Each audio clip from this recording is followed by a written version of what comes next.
First, can you just give us like your name, background, ties to like the drinking age and why it should be lowered and stuff like that? Sure. My name is Jeffrey Von Arx. I'm a Catholic priest, so typically, people will say Father Von Arx. I'm the president of Fairfield University, and I've been here for 10 years.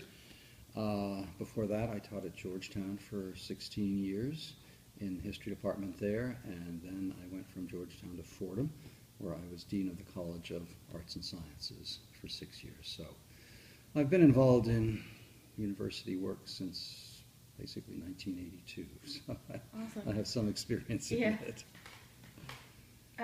Do you want to just explain the Amethyst Initiative and kind of what it is? Sure, the Amethyst Initiative, sometimes it's misunderstood. Sometimes people think that it is advocating for changing the drinking age. And if you've had a chance to look at the Amethyst Initiative website, you'll recognize that that's not the case. What the Amethyst Initiative calls for is a discussion about the drinking age and whether or not the present drinking age at 18 makes sense or not.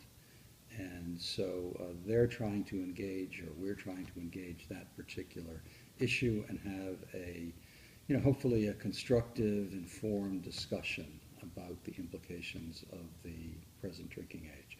Certainly, if you've looked at the Amethyst Initiative website, you'll see that the signatories believe that the 21-year-old drinking age has not worked particularly well and has caused a lot of problems and issues along the way.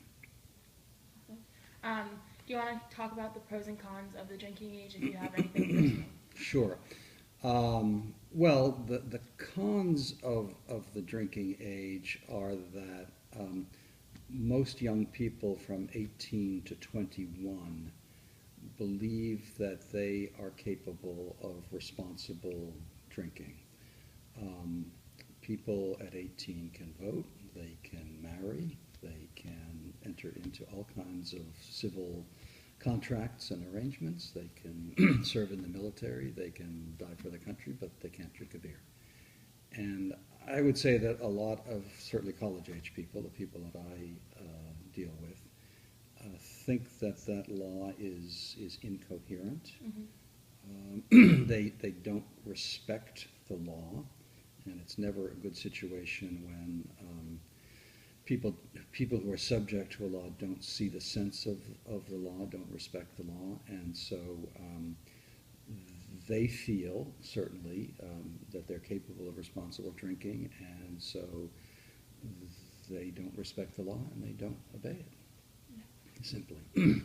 One of the great concerns I have is that the 18-year-old drinking age has driven drinking kind of underground and behind closed doors. People typically, we enforce the 18-year-old drinking age on campus, so when we find underage students with alcohol in their possession, we take it away. One of the things that means is that kids don't drink beer, because beer is pretty conspicuous when you're carrying in a couple of cases of beer. Mm-hmm. So what they do is they bring in vodka or tequila in their backpacks.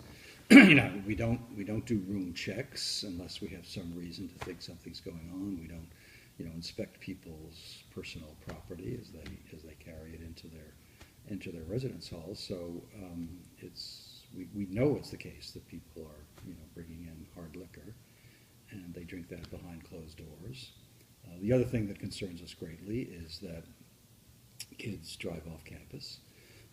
Everybody has, or not everybody, but a lot of people have fake proof, and they know where to go to, where they don't check it that carefully, or they go to places and their fake proof is good enough that the places let them in.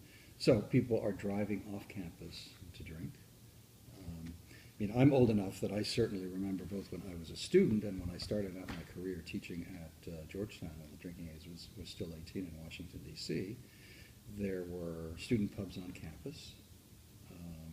They served, beer, wine, soft drinks. People